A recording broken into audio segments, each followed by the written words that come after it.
Olá pessoal, tudo bem? Aqui é a Daniela do Geração de Amor e hoje a gente vai falar um pouquinho sobre a disciplina positiva.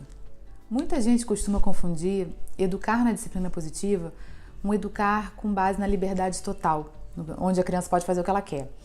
E a disciplina positiva não tem nada a ver com isso, né? Na verdade, ela alberga na sua essência um sentido de pertencimento e de conexão com a criança. Então, ela vai falar, ela vai nos propor uma educação baseada no respeito mútuo e no amor incondicional. Né? E por que a gente fala do respeito mútuo? Porque a gente não está acostumado a esse respeito mútuo, né? A gente estava acostumado a ter uma relação de verticalidade com os nossos pais, né? Antigamente, entre marido e mulher, os pais com os filhos, né? Era um obedecer cego, né? Era um respeito com base no medo, com base no autoritarismo. E agora a gente está falando de uma relação de horizontalidade, entre iguais. E é difícil pra gente entender isso pra caramba, porque a gente não tá acostumado a tratar uma criança como uma pessoa igual a gente. A gente acha que a criança é inferior e por nós sermos superiores, ela tem que fazer o que a gente manda e tem que obedecer a gente cegamente. Então, na disciplina positiva, ela não vai falar em autoritarismo e não vai falar em permissividade, porque a liberdade total seria permissividade. Nela vão andar de mãos dadas a firmeza e a gentileza. Porque se só tem uma ou só tem outra, se só tem firmeza a gente só tem autoritarismo e se só tem gentileza a gente só tem permissividade. E nenhuma dessas duas abordagens é respeitosa com a criança. Então as ferramentas que a gente vai encontrar, né, as abordagens da disciplina positiva sempre serão respeitosas para a criança e para os pais também. Só que antes da gente entender todos esses conceitos, né, a disciplina positiva nos convida a fazer um mergulho, né? A gente se autoconhecer, a gente entender, desconstruir os padrões educacionais que a gente conhece, né? Porque a gente foi educado, sim, naquele padrão de castigo, de ameaça, de grito. Realmente a gente tem muitas crenças arraigadas com relação a isso, a gente acha que isso é o que vai educar a criança, né? A gente realmente acredita, né? Até então acreditava-se que a gente castigando a criança, ela ia aprender a não fazer aquilo novamente. Sim, claro. Eu até tenho um vídeo aqui no canal sobre castigo e consequência. O castigo, tanto o grito, o castigo como a ameaça, vão assustar a criança, vão fazer a criança se mover pelo medo. Ela não vai aprender daquilo, né? Na verdade, ela vai deixar de fazer aquela conduta, de realizar aquela conduta novamente, porque ela está com medo de perder alguma coisa. Não porque ela tenha entendido que aquela conduta não é a mais acertada, a mais correta, né? Então, com base no medo, a gente conseguia mobilizar as crianças. Só que a gente não estava ensinando nada. O que a gente agora vai propor são abordagens respeitosas com a criança, onde ela aprenda realmente que aquela conduta não é a mais correta, né?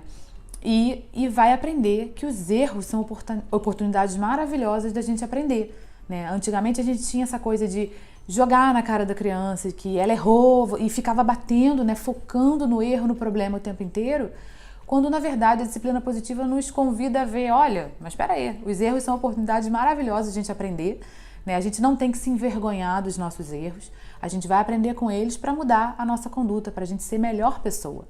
E realmente é muito complicado a gente de um dia para o outro, num estalar de dedos, entender que uma abordagem respeitosa, né, de amor incondicional, de explicar para a criança que mesmo ela errando, a gente a ama incondicionalmente, não vai ser da noite para o dia que a gente vai achar que isso realmente educa, que ensina, né, porque a gente tem esses padrões na nossa cabeça.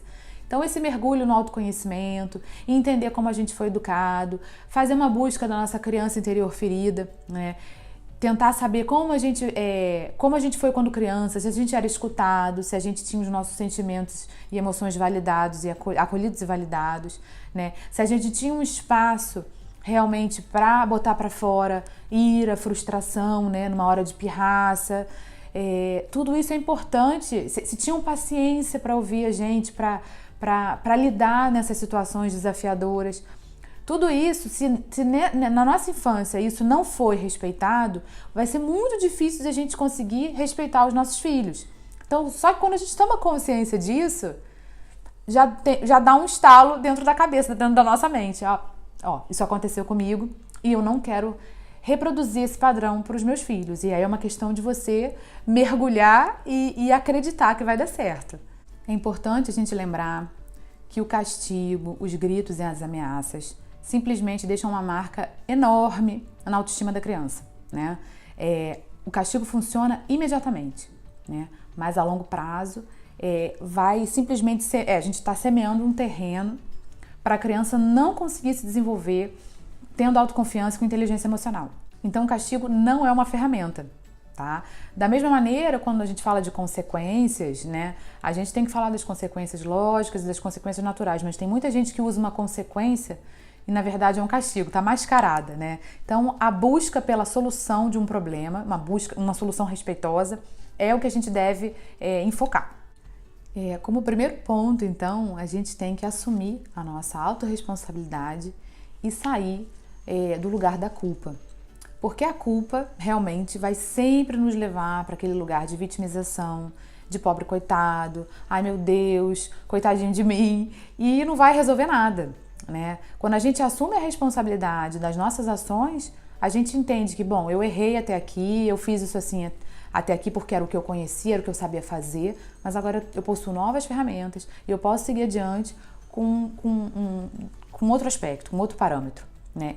Então, assumindo essa autorresponsabilidade, né, essa responsabilidade pelos seus atos, pelas suas escolhas, você também vai estar ensinando a criança que ela também é responsável pelas coisas que ela escolhe fazer, né, pelas ações que ela escolhe tomar. Isso é importantíssimo. Assumir a autorresponsabilidade e sair da culpa. Quando a gente entra no jogo da culpa, a gente também ensina a criança a chantagem emocional, a manipulação. Ela aprende isso. Então, sempre que ela tiver numa situação, num comportamento desafiador com a gente, ela pode querer se valer dessa ferramenta da chantagem emocional para conseguir as coisas, da mesma maneira que a gente consegue, né, muitas vezes. Então, assim, muita gente vira para a criança e fala assim, ai, se você fizer isso eu vou ficar tão feliz, se você fizer isso eu vou ficar tão triste. E a gente não tem noção do peso que tem essa frase, né? Do peso, da responsabilidade que é para a criança ser responsável pela sua felicidade ou pela sua infelicidade, né? A gente não vai ficar feliz ou infeliz porque a criança fez ou deixou de fazer uma coisa. A gente vai ficar feliz ou infeliz porque a gente quer.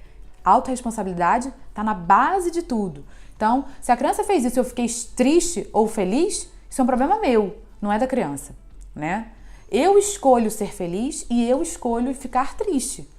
Então, a gente nunca deve colocar esse peso no ombro da criança porque é uma dimensão tão grande culpá-la, né? Responsabilizá-la, vamos tirar a culpa, responsabilizá-la por isso que chega a ser egoísta.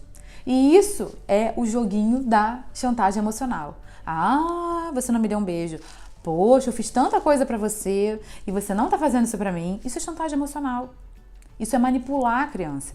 E uma criança que aprende isso, aprende a manipular e acaba ficando manipulável. E infelizmente não é só dentro de casa, né? No âmbito do trabalho, na escola, né? No trabalho, quando ela virar um adulto, ela vai aprender essa ferramenta e às vezes não vai conseguir sair desse jogo e vai acabar sendo uma pessoa manipulável também. Então, se a gente tiver consciência do peso das nossas palavras, né, para uma criança, a gente não vai falar mais da metade delas. Toda criança, quando está naquele momento de birra, né, num comportamento desafiador, né, que está super irritada, está furiosa, né? Ela, na verdade, a gente já falou também aqui no canal, ela está conectada com o cérebro reptiliano dela, o cérebro primitivo que todos nós temos. Ele está bem aqui na base, né, como se o nosso cérebro estivesse aqui, ele está bem aqui na base, né? Então, ele é o responsável pela sobrevivência. Os instintos mais primitivos, ele que comanda. E comanda coisas que a gente não tem nenhum tipo de ingerência, né? A gente respirar, batimentos cardíacos, enfim. Então, quando a criança está conectada com o cérebro reptiliano dela, não adianta racionalizar. E se a criança tiver menos de 3 anos, não adianta racionalizar nem quando ela não estiver conectada com o cérebro reptiliano, digo, naquele momento de ira, porque ela não tem o cérebro racional desenvolvido ainda, então ela não tem capacidade para entender o que a gente está falando, é como se a gente estivesse falando grego com ela, né? Então, assim, Por trás de um comportamento desafiador, sempre vai haver uma necessidade não atendida, né? O que a criança quer nos mostrar com isso é que ela é uma criança e que ela só quer ser aceita, amada e importante. E é isso que a disciplina positiva traz pra gente. Entender que a criança só quer ser aceita, amada e importante. Ela não quer te desafiar, ela não quer brigar com você, ela não quer medir força com você.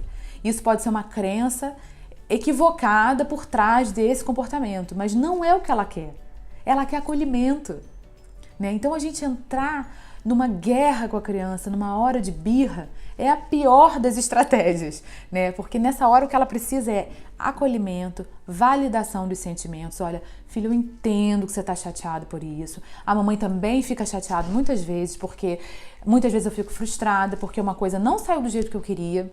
Mas a gente vai tentar, o que a gente pode fazer para você se sentir melhor, né? Não é entrar numa guerra fria não, quente, bem aquecida com a criança, né? É validar sentimento, entender o que ela está sentindo, nomear essas emoções, né? Para que ela vá desenvolvendo essa habilidade de respirar, voltar para o seu centro, né? E o nosso autocontrole vai ensinar muito para a criança. A gente não tem como exigir autocontrole da criança se o que ela vê na gente no momento que ela tá com birra é que a gente se descontrola também. Eles têm neurônios espelho, eles vão aprender o que eles veem em casa. O exemplo é tudo. Então, assim, se ela vê que no momento que ela tá desesperada, o que a gente fica desesperado também, a gente se controla, ela vai aprender essa habilidade. Então, a disciplina positiva vai ensinar habilidades sociais, de se preocupar com o outro, mas também de autocontrole, de autoconfiança, de autoestima, desenvolver autoestima, de se sentir segura, porque ela se sente segura quando ela sente que ela é amada mesmo nesses momentos, quando ela sente que ela é amada quando ela erra, né? Porque, como a gente já falou, errar não é errado, é permitido, a gente deve errar para a gente aprender, a gente deve errar porque a gente vai aprender, primeiro a gente vai aprender a passar pelas frustrações, né? Superar aquela frustração, a gente vai aprender resiliência, né? E a gente vai aprender a mudar. Bom, eu errei aqui, o que eu posso fazer para mudar? Que solução que eu posso dar para esse problema? A disciplina positiva fala muito disso, buscar soluções para os problemas, não ficar focado só no problema. Então, durante uma birra, né, jamais devemos sufocar a birra da criança e falar, engole o choro, fica quieto, faz silêncio. Eu não quero ouvir você falando isso, porque o que a criança vai entender? Primeiro que aquela emoção, né, aquele vulcão vai ter que entrar em erupção mesmo, vai ter que jogar tudo para fora para a criança poder respirar, né, conseguir voltar para o centro dela. Se a gente obriga ela a sufocar isso, ela vai aprender que ela não pode expor o que ela está sentindo, ela vai ter que esconder as emoções dela e com isso vira um adolescente, um adulto que não sabe gerenciar as emoções.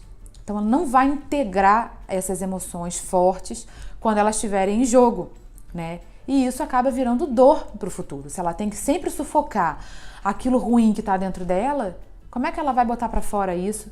E como é que isso não vai virar uma doença depois, né? Ela tem que botar para fora e tem que conversar sobre isso e tem que integrar. Entender que não é feio ficar frustrado, não é feio ficar ter ira e ter raiva. Faz parte, são emoções que são parte do nosso dia a dia, né? A questão é a gente não machucar ninguém por causa disso, não magoar ninguém por causa disso. Mas a gente saber gerenciar o que a gente está sentindo.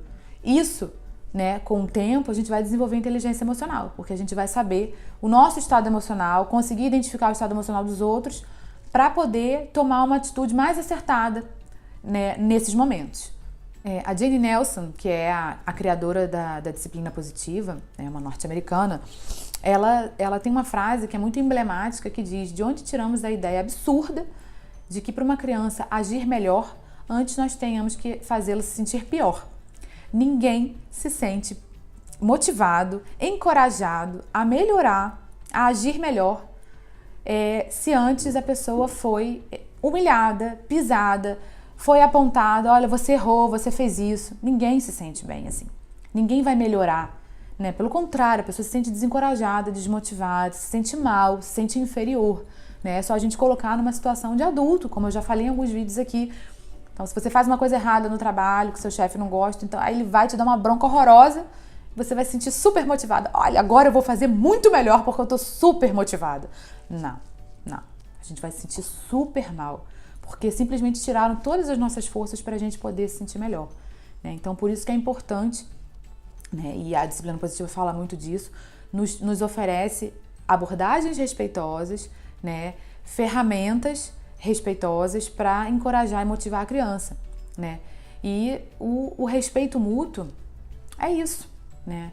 É a gente ter uma relação de horizontalidade com a criança, onde ela vai aprender a respeitar porque ela é respeitada. Ninguém respeita outra pessoa quando não é respeitada. Isso é exemplo dentro de casa. Não adianta a gente virar para uma criança e falar que ela tem que me respeitar porque eu sou a mãe, eu sou superior e eu é que mando, porque isso é autoritarismo. A gente tem que entender que os nossos filhos não são perfeitos e nós também não. E a gente não tem que almejar a perfeição nem deles, nem nossa, né? Porque senão é uma responsabilidade muito grande, já que a gente sabe que não existe ninguém que seja perfeito.